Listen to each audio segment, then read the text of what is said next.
So, good afternoon in Canada and good evening in Sweden. And welcome to this webinar called How Sweden Became a Global Leader in Industrial Construction. This is a topic that has gained a lot of interest from Canadian stakeholders as we are experiencing a housing crisis in Canada. And people are turning to Sweden to learn how Sweden has become a global leader in this sector.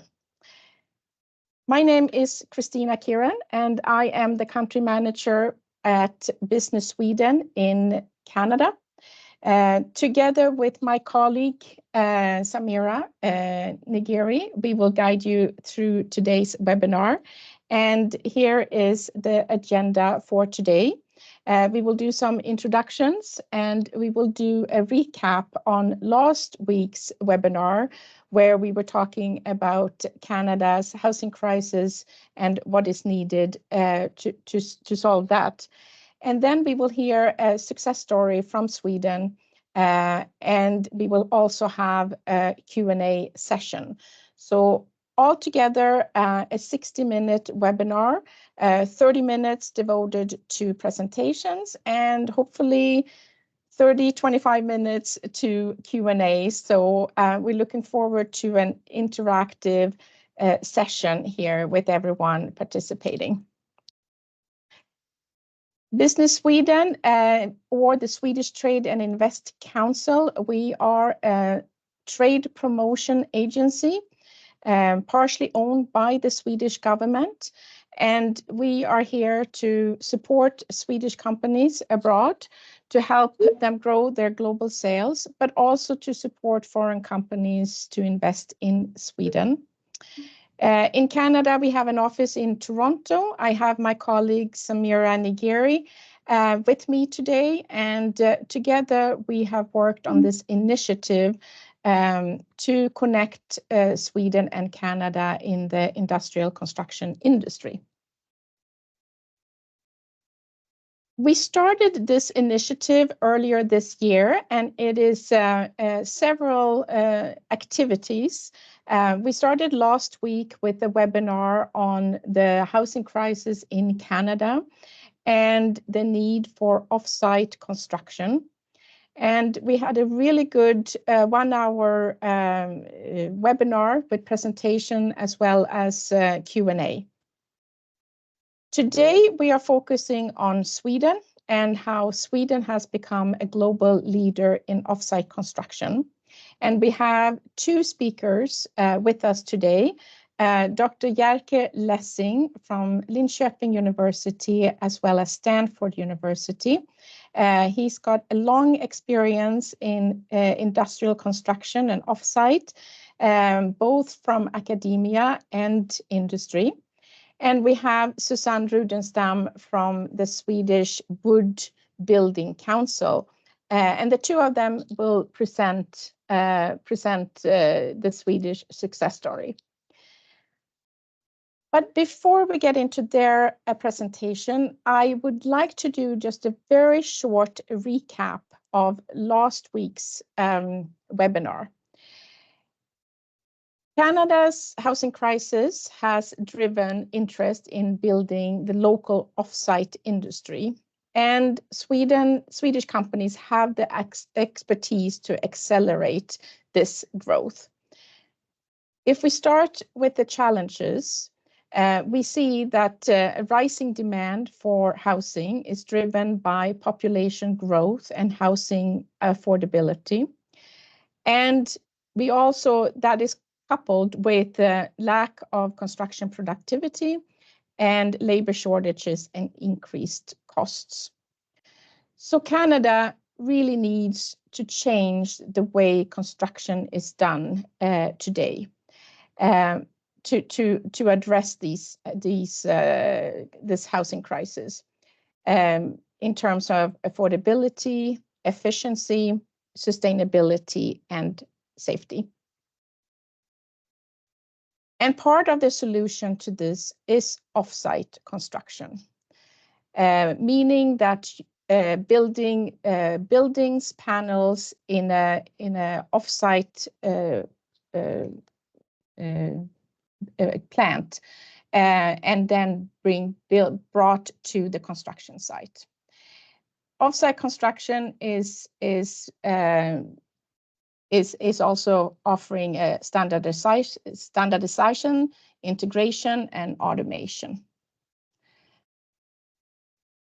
In Sweden, almost 90% of single-family dwellings are built in a modular or offsite construction fashion. And Sweden has built an expertise in this industry over a long period. In Canada, when it comes to single-family homes, it's not even 1% that is built in this type of prefab or modular industry. So Sweden has grown this industry very strong, and Canada has a lot to learn from Sweden.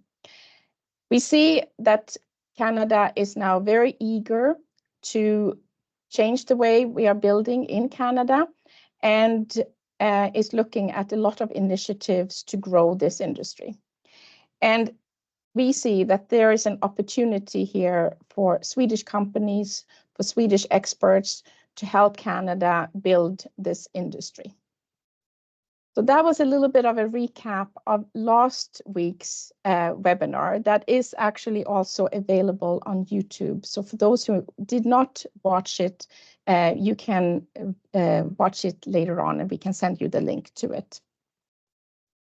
So with that, I would like to introduce today's speakers, Jerker Lessing and Susanne Rudenstam, and they will give us an insight on how Sweden has become a global leader in industrial construction and offsite. So we'll switch the presentations here, and very good. And now we have Susanne and Jerker's presentations. So take it away, Susanne and Jerker. Okay, thank you very much, Christina, for that introduction and for the recap, which I think was really beneficial also for the session today. My name is Susanne Rudenstam, and I'm the Managing Director of the Swedish Wood Building Council. And I've been working with this industry for some 10 years now. And the Swedish Wood Building Council is operated in collaboration with the Swedish Forest Industries and Swedish Federation of Wood and Furniture Industry. The development of the industrialized construction is strongly connected to the wood industry in Sweden, and I will come back to that later. And I will also just say hi for now. My name is Jerker Lessing. I have been working with industrialized construction for more than 20 years, as Christina said, both in industry, in various roles, but also as a researcher in academia. So I've been thinking and working a lot with this. One of my main experiences is I spent 8 years as head of research and development at BoKlok, and BoKlok is a joint venture between IKEA and Skanska, and has built more than 15,000 homes using industrialized construction principles. So, and I will show you some pictures and some content from that soon in this presentation. But first, some background, right, Susanne? Yes, and we start with this picture, which is, in fact, it's a wooden building, and it's the tallest timber building in Sweden right now. It's the cultural center up in the northern part, the northern country, the town of Skellefteå, and it's the cultural center of Skellefteå, and we are very proud of this building. It was inaugurated 2 years ago, and it's a hybrid with different timber building techniques, also with some modular components. It's a hotel, it's a concert hall and a library, also an office space. But all the hotel rooms were constructed and built off-site.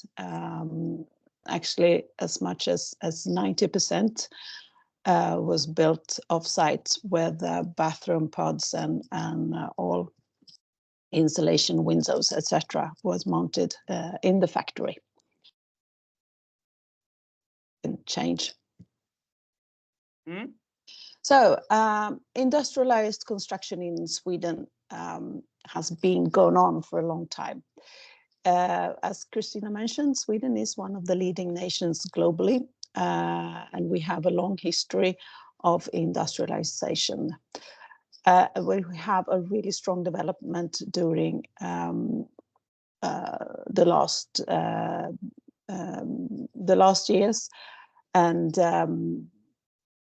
what we have seen as a key success factor for this development is that the industry, the academia, and the public sector has worked tightly in the triple helix innovation model. And now we see a wide variety of companies, systems, and organization working jointly and being developed.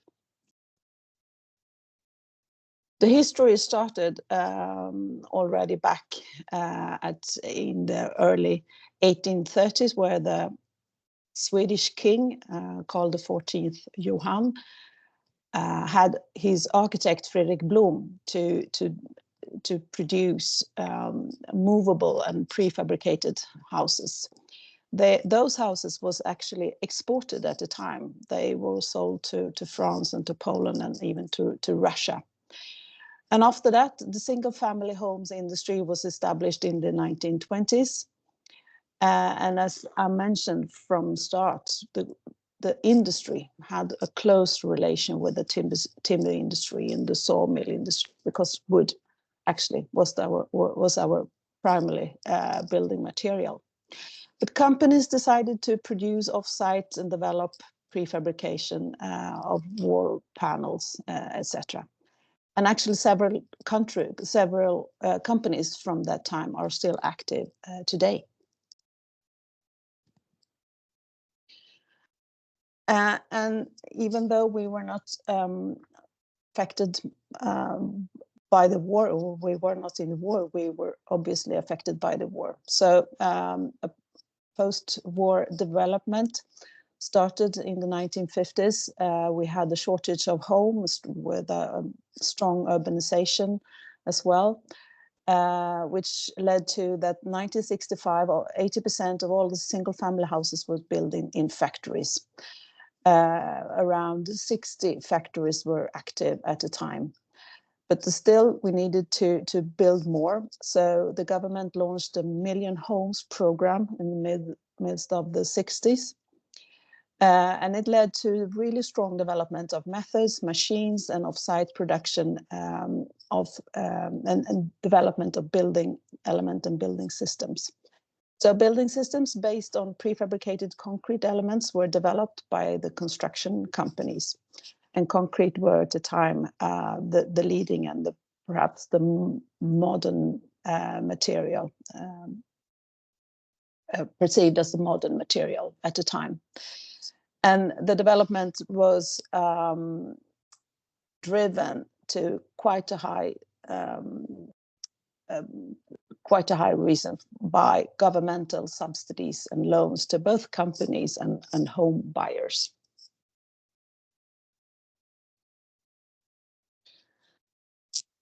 So we built those Million Homes. They were built, but there was also a lot of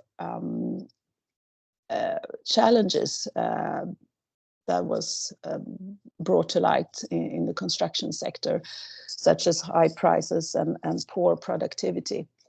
So those challenges was investigated through thorough governmental investigations, shed a light on serious challenges in the construction sector in Sweden, but also in other places in Europe. So we had the British report, Rethinking Construction, the Egan report it was called. Also in Sweden, we had the Swedish Building Commission and the National Housing Board report, which all led to the conclusion that industrialization was identified as an important way to tackle challenge and improve construction. But in order to do that, we needed a new strategy. And one really important factor for this development was that Sweden became member of the European Union in 1995, which led to a harmonized building code with the rest of Europe.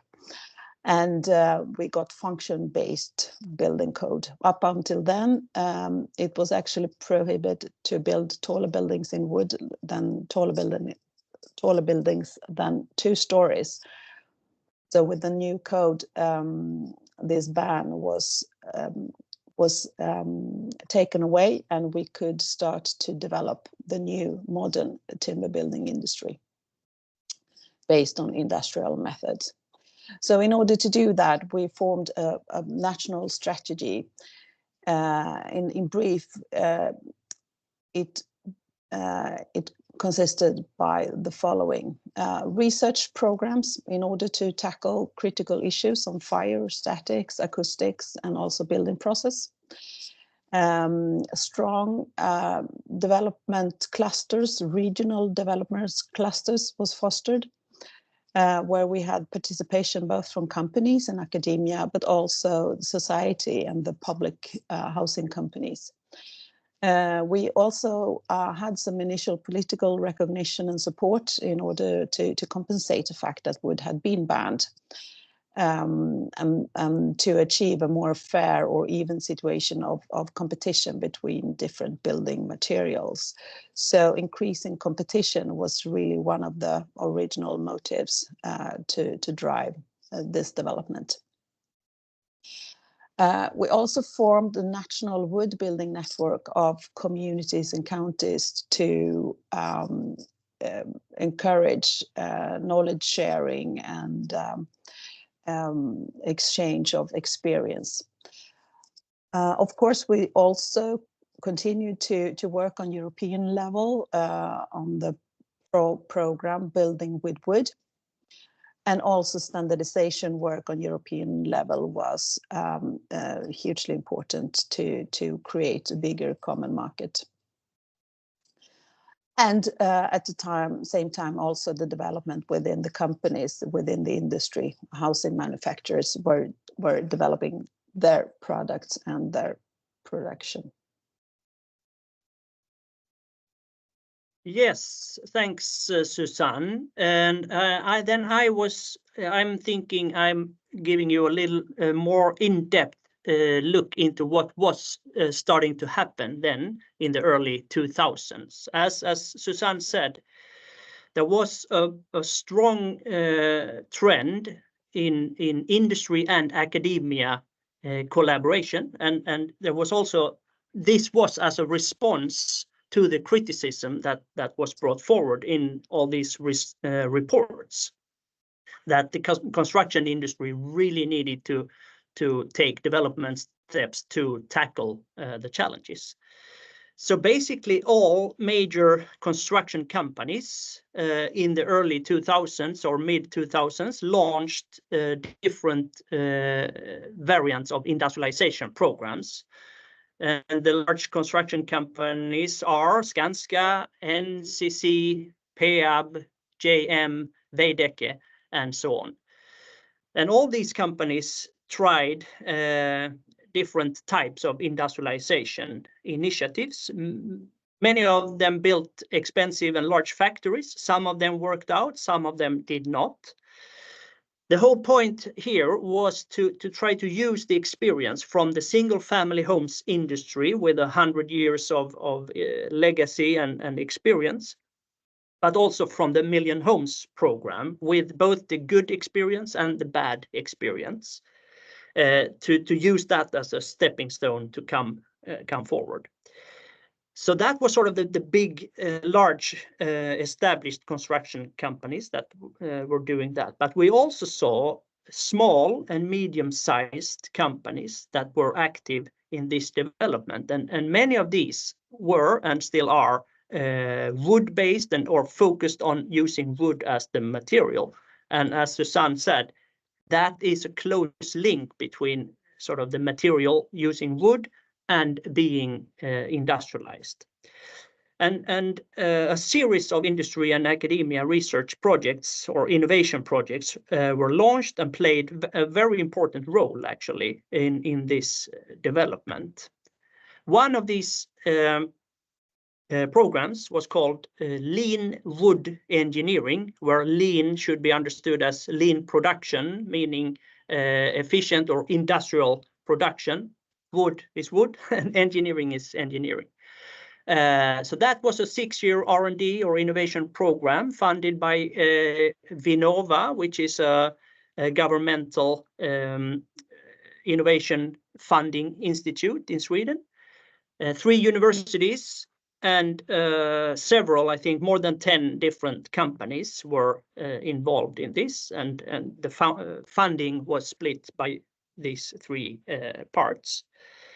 And it was a very close collaboration between industry and academia to develop processes, building solutions, production methods were developed, and also business models, because that was actually one of the findings within this program, that it's not only about technology, it's not only about processes, it's actually a very strategic choice, and strategy and business model aspects was identified as super important to be successful with this. So during these 6 years, very important knowledge was gained, both from an academic standpoint, so pioneering work was published, but also, of course, in the industry and within the companies, very, very important findings and knowledge was gained that we still have really, really good use of. That sort of laid the foundation for the modern way of industrialized construction. So today, if we have like a current state of the market, we can say that 20% market share in multi-story apartment building is based on industrialized construction methods. And as mentioned already, around 90% market share for single family homes or houses. And we have a growing market share also for other buildings. We'll show you a little about that later. We have now also wide presence at leading universities doing research within these topics that I mentioned. We have strong regional clusters, and municipalities develop their knowledge through, for example, wood building strategies. For multi-story buildings, apartment buildings, we have around 15 companies that are active in that. We have now 4 CLT, cross-laminated timber factories or producers that are active with really, really big capacity together.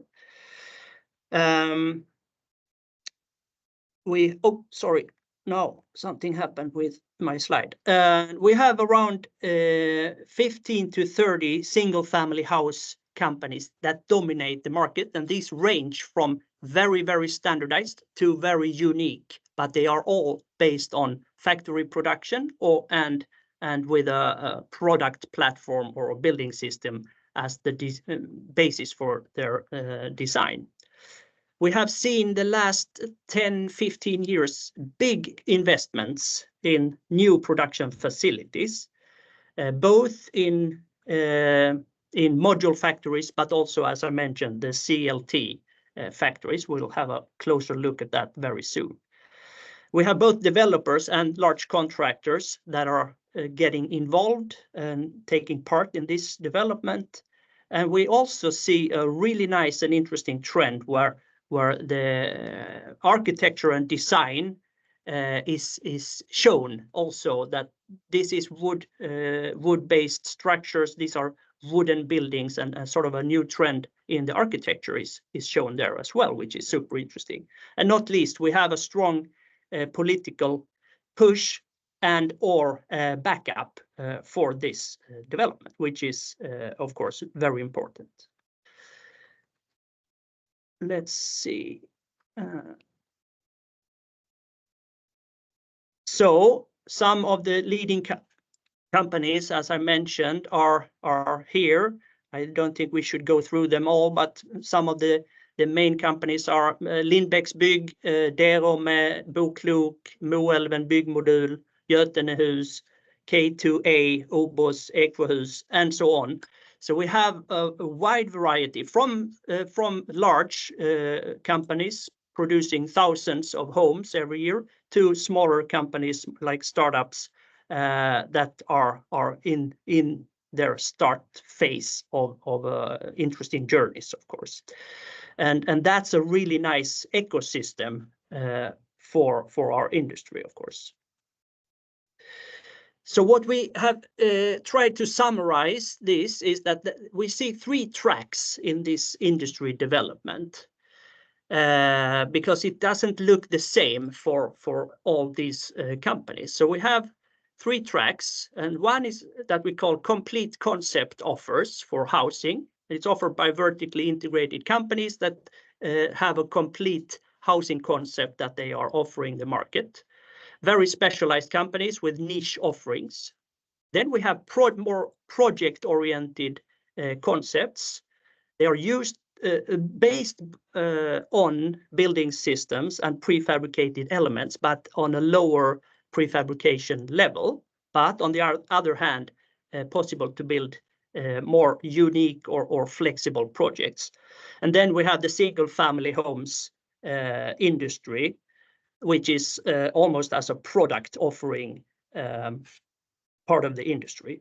But we'll have a little closer look into these 3 tracks to try to understand what it is and how it looks like. So what we call the complete concept offers is that we have several actors offering multifamily residential concepts. So it's not end products that is being offered, but it's well-developed product platforms from which you can configure the projects. These companies control the whole value chain, and a very important part is their developed building systems, the design side of industrialization, and also, of course, then extensive factory production. Here, modules, 3-dimensional volumetric elements dominate, but we also see companies working with flat elements, panels, and also kit of parts. And we see also hybrids between these systems. And here it has been very important to tailor the business models for these companies. Otherwise, that is because this is not a traditional construction. You can't use the same business model. And that has been a very important part of the success story. Here are some pictures from one of these companies, BoKlok, that I used to work for. As I said, collaboration between IKEA and Skanska. A very advanced factory now. With the last 5 years, we had intense investments in the factory. As you can see, high level of automation throughout the factory, at least in the first part of the factory where the elements, the flat panels are produced and then brought together to be assembled into modules.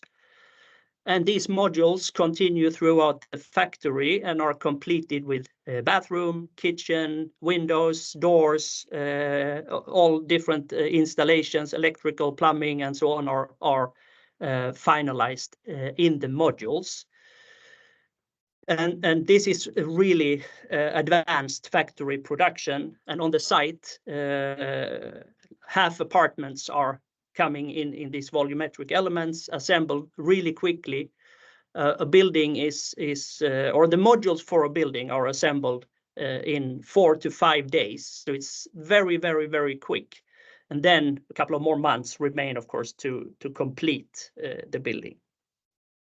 Some other examples here from Moelven and here from Lindbäcks Bygg. Similar methods are used for these projects. And then the project-oriented concepts, as I said, they more flexible based on prefabricated panelized systems and or post and beam systems. We can also see combinations. These concepts are often used in combination with prefabricated bathroom pods. So at least the bathrooms are volumetric, but the rest are based on panels. This is more acting in the traditional building process, open building systems, contractors buy elements from suppliers. And as I said, here we can see very unique projects. And for example, what we see on the pictures here are Folkhem's very, very nice project in Stockholm with 14-story residential building based on CLT, cross-laminated timber, and using this strategy, so to say. Very, very strong focus on sustainability in many of these projects, and wood is then seen as the enabler for that, of course. I mentioned before, we have since the 5, 6, 10 years had an intense investments in these CLT factories. Södra Building Systems, Stora Enso, Martinsons, and Setra have very, very modern production facilities. Total capacity of 400,000 cubic meters per year. And this gives excellent opportunities for the whole industry to leverage on these new, so to say, platforms. And it actually also gives us some interesting export opportunities. And then to close this up, the single family homes industry, as we have mentioned, a very, very, very high market share. As I mentioned also, from very standardized end product strategy, where you can pick from a catalog house that you want, and that's exactly what you get. But we also have much more open concepts where you can, so to say, design your own house, but it's still using prefabrication and building system as the way to produce it. So what we see also is companies using a range of either, I mean, from a very, very standardized, a very, very automated factory production with heavy investments to also very, so to say, simple factories. So we see the whole range, which I think is important to remember, because this does not mean that everything needs to be super, super advanced. It's actually possible to start with pretty simple methods as well. Just a couple of pictures to show you what kind of houses it can be from a variety of different companies here. And it can be sold as either individual sales directly to a customer that wants a house, but it's also developers that develop a whole housing area and using the same methodology. Here are some examples this is from a development by Tjärnhem, and this is from Tullinge Trädgårdsstad outside Stockholm. So those were the 3 different sort of industry tracks that we see. And now maybe a couple of words about maybe the 4th trend, Susanne, that it's not only housing that we're talking about. Yes, thanks. So we see now that it's not only housing anymore. So we go beyond housing and see that these techniques that Jerker has described are now being used for other types of buildings. The picture to the left is caring home and a health center designed by white architects in a small city of Lindesberg, in timber and prefabricated systems. And to the right, we have an exciting new application, which is wind turbines. So this is Modvion producing their windmills in CLT, but also with the logic of prefabrication and producing them in modules for easy transportation and easy assembly on site. And also quite fascinating are the trend that we see that companies with strong green brands, with strong green brand promise to their clients, are also using timber system, mainly, of course, because of their climate benefit and using wood as the climate manifesto. So the picture to the left are the World of Volvo. That will be the new showroom and museum that Volvo will inaugurate actually this coming weekend. And we also see that wood building systems are being used in retail. ICA, which is one of the biggest retailer for grocery shopping in Sweden. Next, yeah. And also in office buildings and in schools. And the picture to the left shows the preschool, The Hope, which is done by the city of Gothenburg. And it's also kind of utopia when the project started some 6 years ago. And they set out to build a completely fossil-free building with no emissions of carbon dioxide. They almost made it, and the preschool is now being built, and it has extremely low carbon dioxide footprint. So, start to summarize. We have seen some success factors during this development. And the first one is dare to specialize, and it goes both for developers and for producers. Collaboration and willingness to innovate is kind of fundamental for the development. Early dialogue with suppliers, builders, technology, and construction. Knowledge and feedback loop, sharing the best practice and good examples. Establish networks for knowledge sharing and industry collaboration, such as the Wood City Network. And lately, the early use of life cycle assessment for climate impact and carbon footprint is also vital.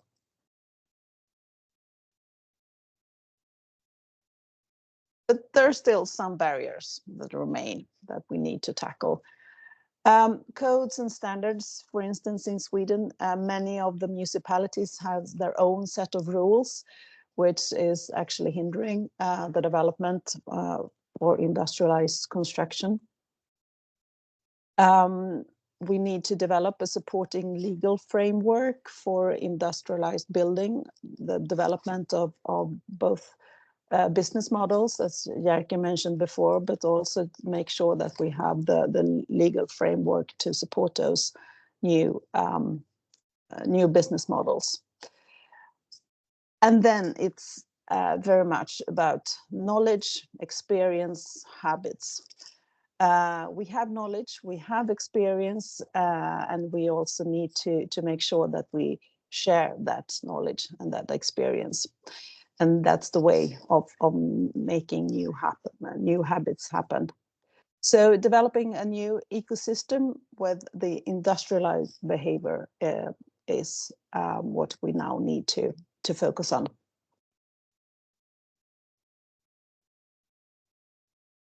And that was our last slide.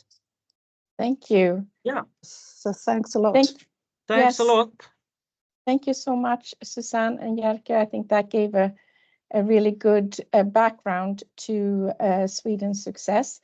I'm going to just circle back to our other presentation. I just want to mention something here before we start the Q&A.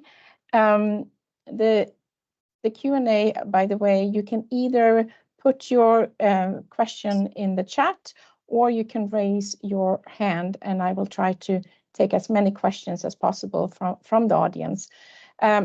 Before we take the question, though, I would like to remind the audience that this is a three-part series. We have done 2 webinars, and then we are following up with a study tour for Swedish companies and Swedish experts to come to Toronto in mid-June, and that will happen June 12 and 13.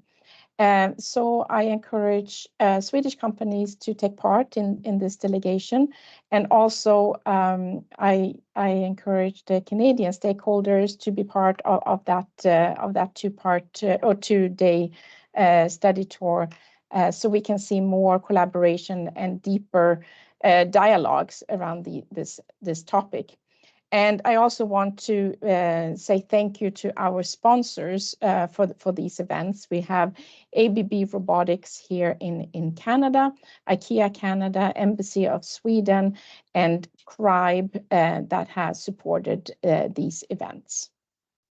So with that, I think we'll jump to the questions. And we have one in the chat here from Steve Nomura. He's asking about the success factor for single-family homes. It's a very high percentage, close to 90%, compared to the lower adoption of multifamily residence. And why is there such a difference there? Can any of you answer that? Maybe. Yeah. Maybe I think one reason, if I say some words and then we can see if you agree, Susanne. Yes. I think the single-family homes industry has this very long history, and obviously has a collective offering that is attractive to the customers.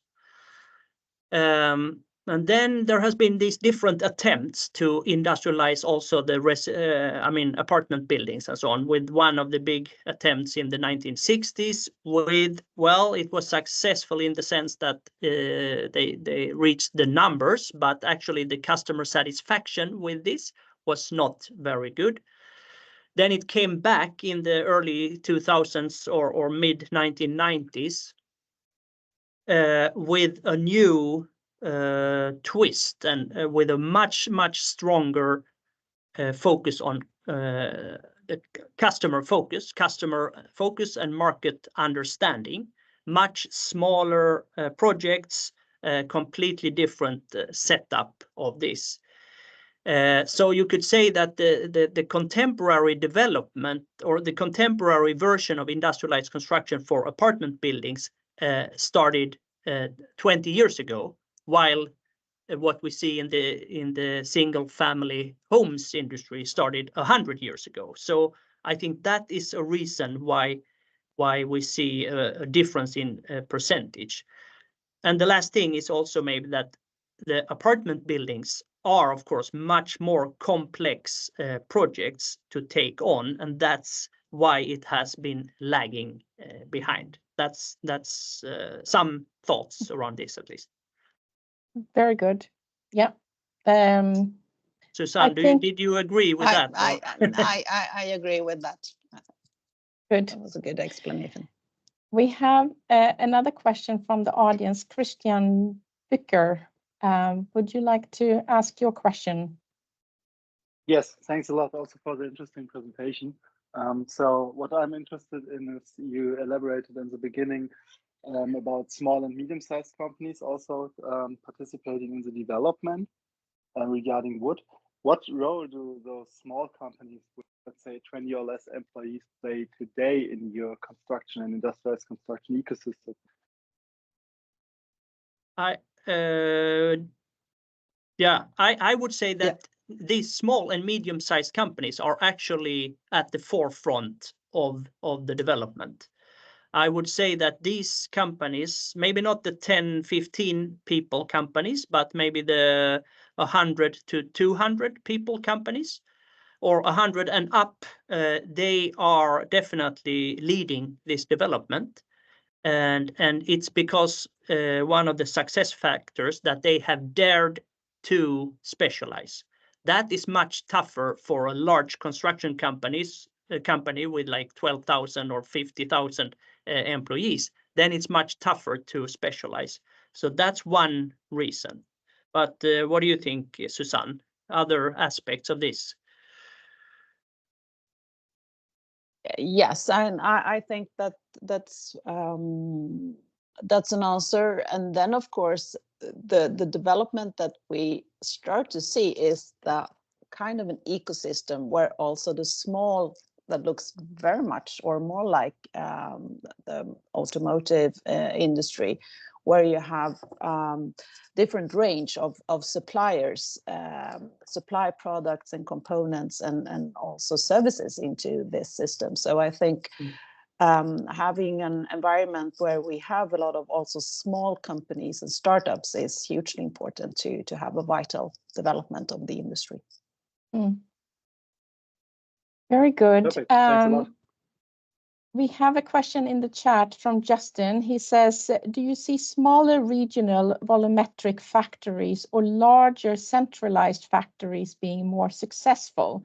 What is the typical modular output number of modular homes produced for a factory on an annual basis?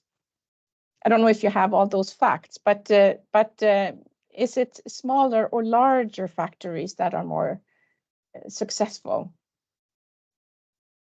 I could just say that I think they could be active in different niches. So I think that could be smaller and specialized companies that are really good into to supply to certain niche. But otherwise, we see that the development is perhaps driven by the largest ones right now. The biggest volumes are definitely coming from the leading companies also in terms of size.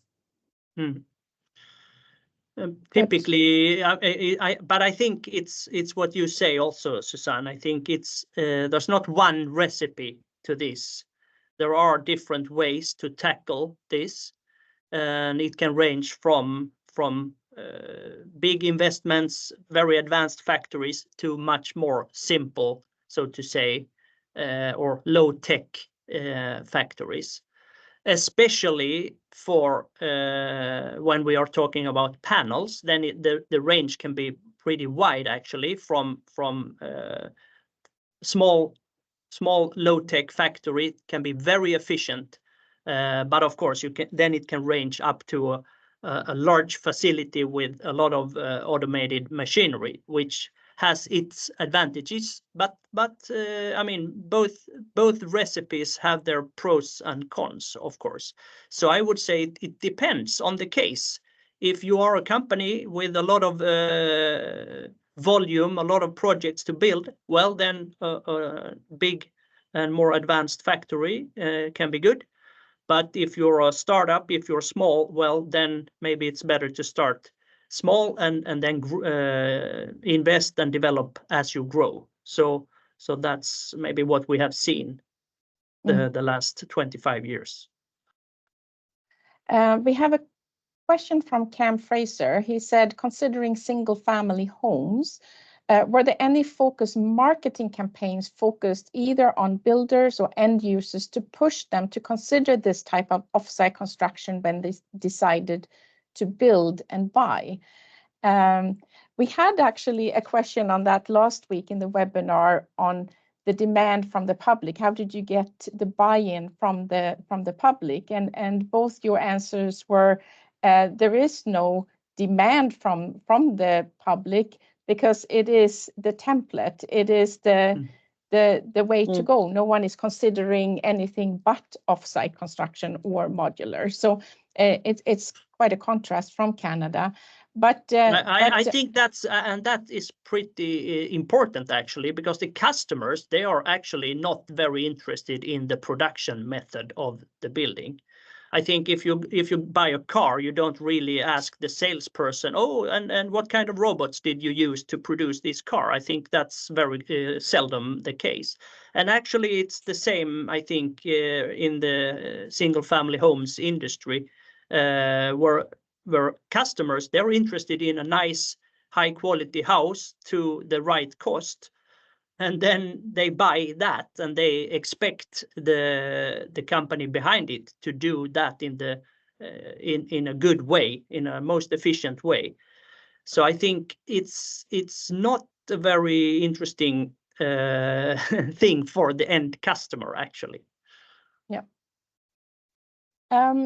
Another question here, Karen Littlejohn is asking, how have cost for single-family homes changed over time?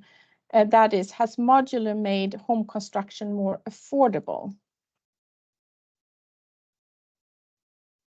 Yeah. What do you think, Susanne? Do we have a good answer there? Or? No, I'm afraid we don't have a good answer, especially on the single-family homes. Obviously, prices and building prices has gone up. But still it's different. It varies between companies and their offering. There are really companies that are focusing on the affordable market, but also companies that are more into the premium segment. So you have a really wide range of cost levels, I would say. Exactly. I agree. Especially in the single family homes industry, I think since it has such a strong market presence, there is the whole range.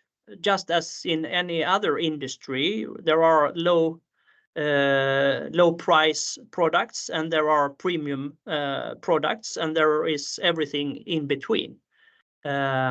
So that, I think, in a way, it's a good example of how the market forces balances that. If there is a need for low cost, well, then there are companies focusing on that, and vice versa. We have a follow-up sort of comment to that, and by Anthony saying, in Canada, traditional single-family construction cost is around 200 euros per square foot. What is the average cost per square foot in Sweden for modular single-family homes? But again, it might be hard to answer because we have, like you said, a wide range depending on the type of house. I don't have that right kind of data. Now, another question here, Cheryl is asking, how involved are architects in the modular and prefabrication processes in Sweden? In general, very much involved. Many of the companies have their own in-house competence, but other leading companies, they have design manuals also for external architects to use. So very, very involved. Very good. I don't see any more questions in the chat. I had a question actually reflecting on one of your pages, Jerker, where you said since 2015 there has been a lot of investments in these prefabricated factories and the plants. Is that investments that the companies are doing themselves because they see an opportunity, a need for it? Or is it investments also coming from government or other agencies? No, I would say that is completely company-driven investments, both in the track of CLT, mass timber factories. Those are typically large companies that have decided to invest in these factories because they see a need and strong wish from customers and clients to buy that. And the same goes for the module factories, where we also have seen very, very strong investments. That was also based on a strong market presence, strong order income for the companies, and actually driven by a need to increase capacity, to increase the level of automation and expand factories to be able to serve the market better. And so to my knowledge, completely industry and company driven. What's actually interesting also, some of these huge investments, or I would say huge for the size of the companies, because some of these companies are not very big. One of our leading companies, Lindbäcks Bygg, they have a couple of hundred employees, but still were able to invest quite a lot in their factory that became very, very advanced. So it doesn't have to be large companies to do that. As long as you have your market volumes with you, then this can be possible. Lars Henriksson is commenting on predictability and less waste at production are two additional advantages of for industrial production. And I know you touched on that, but I think that is very, very important. Less waste and the sustainability part of site construction. Yeah, absolutely. Absolutely. But that's also two ingredients that are contributing to the higher productivity. But I mean, the construction industry is one of the heaviest producer of waste in all industry sectors. So, but waste is money. So yeah, exactly. We have one more question here. It says, what is the typical number of homes produced by more automated factories in the vertical integrated companies per year? Yeah. Do you have these yes, numbers, I would, Susanne? Yes. Well, it varies from the single family housing companies, a couple of hundreds homes perhaps per year, where the producers of multi-stories are producing some around 1,000 perhaps or more. So it varies, but around that. Yeah. But again, it's a range. It's a range. These are the largest companies, and then we have a range downwards. So some companies with far less, but still very efficient and successful. So it's different companies and different ways to deal with this. I think listening into you, some of the takeaways here is that there seem to be a lot of small, medium-sized companies that are doing this in Sweden. It's not these massive factories that we have seen popping up in the US, where there's a lot of investment going into it. But Sweden has managed to do this in a very scalable way, and with not huge investments, but rather with many small companies. Yeah, I would say that's a correct identification. I think that's actually part of the success as well, because it has been a step-by-step development, and it has been with, so to say, real company money, and then you tend to be very careful in your investments. And since it has been a step-by-step approach, you have started small, you have grown, you have invested when you know what to invest in. So you have a good understanding of your customers and their needs and their priorities. And then you have your good understanding of your product platform or your building system. Then you know what you are going to produce, and then you can be much more accurate in your investments in your factory.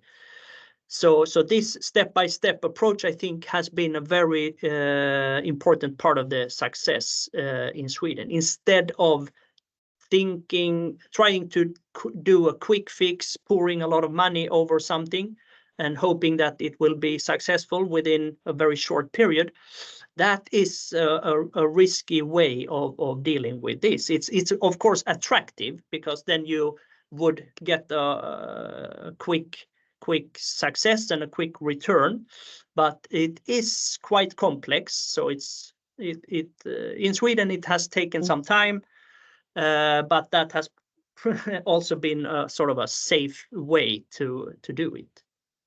Yeah, and also it also depends on the structure of the construction industry and the construction market in Sweden, where we have almost an oligopoly situation with a few big companies that were heavily invested in their production facilities, and that was being concrete-based, non-industrialized production systems. So the industrialized companies and the wood-based companies, they needed to be really quick and agile in order to challenge that oligopoly situation. Very good. Thank you so much to both of you for presenting. We will need to close this hour, and I want to thank you for participating and for everyone that listened in. We will be sending these slides, and like I said, this is a recorded webinar, so it will be available on YouTube, and we will send you the link to that. And the next step in this series is to bring Jerker, Susanne, and some of the companies to Canada in mid-June, and we're looking forward to more in-person meetings and dialogues with between Swedish and Canadian stakeholders, and to learn from each other. So thank you so much for joining, and have a good afternoon and evening. Thank you.